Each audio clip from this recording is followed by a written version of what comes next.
Anda risau, anda tengok kencing anda berbuih, lepas tu anda baca-baca, anda tahu ini adalah tanda awal kepada masalah sakit buah pinggang. Jadi memang betul apa yang anda baca tu, tapi kalau anda nak faham punca sebenar dan macam mana nak baiki kesihatan buah pinggang kita, make sure anda tengok video ni sampai habis.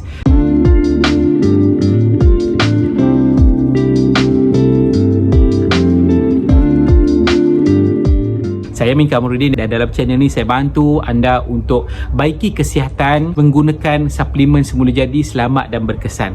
Kalau anda first time tengok video ni, pastikan anda klik butang subscribe dan komen saya dah subscribe. Ada 4 punca lah kenapa kita punya kencing berbuih. Yang pertama ialah bila kita kencing terlalu laju. Bila kita laju kan, macam peti tarik lah kan, bila terlalu laju dia boleh menghasilkan buih. Tapi kadang buih tu ada yang bertahan, ada yang pecah. Jadi kita risaulah bila buih-buih tu tak pecah-pecah, nampak macam konsisten je ada kat situ. Jadi kita risau. Sebab tu kita buat bacaan ataupun kita buat carian info tentang kencing berbuih. Yang kedua ialah disebabkan oleh memang kita ada tanda awal buah pinggang kita mula nak ada masalah. Apa yang berlaku ialah bila buah pinggang kita ada masalah, maksudnya pembuluh darah, salur-salur darah kecil-kecil tu dalam buah pinggang kita rosak. Bila rosak, jadi buah pinggang kita tak boleh nak menapis protein tu secara efektif. Apa yang berlaku ialah protein bocor. Bila protein bocor, banyaklah masuk ke dalam kita punya kencing, urin, jadi berbuih. Yang ketiga ialah kehadiran albumin. Albumin yang lebih tinggi dalam kita punya urin. Albumin ni basically adalah protein lah. Apa yang berlaku ialah senario ni kita panggil albuminuria ataupun proteinuria. Keadaan di mana albumin tu lebih tinggi, kadar dia lebih tinggi daripada tahap normal. Tahap normal berapa? Lebih kurang dalam 30 mg. Dan memang ini adalah tanda-tanda awal, dikira sebagai tanda-tanda awal kepada gejala masalah buah pinggang. Dan yang keempat, punca dia adalah daripada yang paling terkenal lah, iaitu kencing manis. Kalau kita tengok orang yang dah lama kencing manis, dia mudah untuk dapat masalah buah pinggang. So macam mana benda tu berlaku ialah bila kencing manis, kadar albumin dalam urin lebih tinggi. So bila tinggi, dia masuk ke buah pinggang. Orang ada masalah diabetik ni, dia ada kadar albumin yang lebih tinggi masuk ke dalam buah pinggang dia. Sama yang macam saya cakap tadi, pembuluh darah tu dirosak, dibocor, menyebabkan albumin masuk lebih banyak. Jadi bila kita dalam keadaan awal lagi, kita punya buah pinggang ni baru-baru saja tak sihat, baru tak adalah tahap kronik lagi. Kalau tahap kronik, so please dapat rawatan. Even kalau rasa baru-baru pun dapat rawatan daripada doktor. Tapi saya nak berkongsi tentang apa makanan kesihatan, vitamin yang kita boleh amal untuk tingkatkan kesihatan kita punya buah pinggang.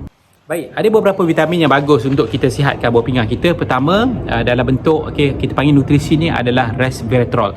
Resveratrol ni adalah sejenis antioksidan yang sangat bagus. Apa bagusnya resveratrol ni? Kita dengar tadi kan, bila buah pinggang kita mula nak rosak, peringkat awal, dia pembuluh darah dia pecah kan, pecah. Maksudnya sel-sel yang ada di kita punya buah pinggang tu rosak. So sel perlu diganti, perlu dibina balik, perlu diperbaiki balik. So apa yang bagus ialah contohnya seperti antioksidan. Yang antioksidan yang paling tinggi ialah resveratrol. Dimasuk, dia akan bantu untuk baiki sel tu, even dibaiki sel di tahap DNA. Yang kedua, antioksidan yang bagus ialah vitamin C. Kita faham kan, vitamin C sangat penting untuk organ tubuh. Selain daripada organ tubuh, dia bagus untuk baiki sel, untuk pertahankan sel. Kita tak nak buah pinggang kita yang dah mula nak rosak ni untuk terus rosak. Kita kena pelihara apa yang ada, dan kita kena baiki kesihatan dia. Kemudian ialah omega 3. Omega 3 ni bagus sebab apa? Dia bentuk cair, jadi mudah untuk ditapis dan dihandle oleh kita punya buah pinggang.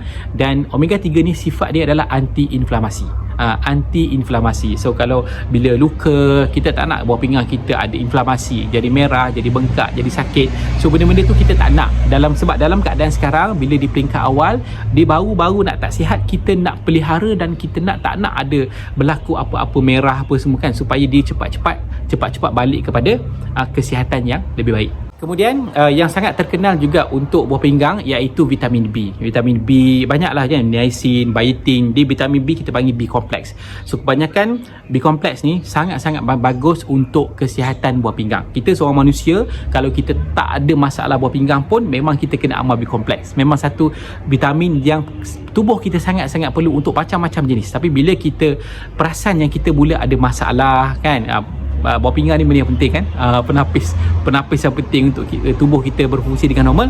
So kita kena amal B-complex yang sangat-sangat bagus lah. Selain daripada fungsi dia untuk tu, yang penting kalau kita faham B-complex ni dia bagus untuk anti-stress dan bantu untuk nursing bayi tinggi. Banyak bahan-bahan dia memang bagus lah basically untuk kita pelihara, kita baiki kesihatan buah pinggang kita dengan lebih cepat. Jadi itu saja cadangan vitamin yang saya boleh berikan. Actually banyak lagi, tapi kalau anda berminat untuk dapatkan suplemen vitamin, makanan kesihatan yang berkualiti tinggi, yang proven selamat dan digunakan berpuluh-puluh tahun, dan cara pengambilan yang betul dan harga yang bagus, yang menarik, yang jimat, okay, please anda boleh klik link di bawah dan kami akan cadangkan apa suplemen yang bagus untuk bantu untuk tingkatkan kesihatan buah pinggang anda. Bye bye.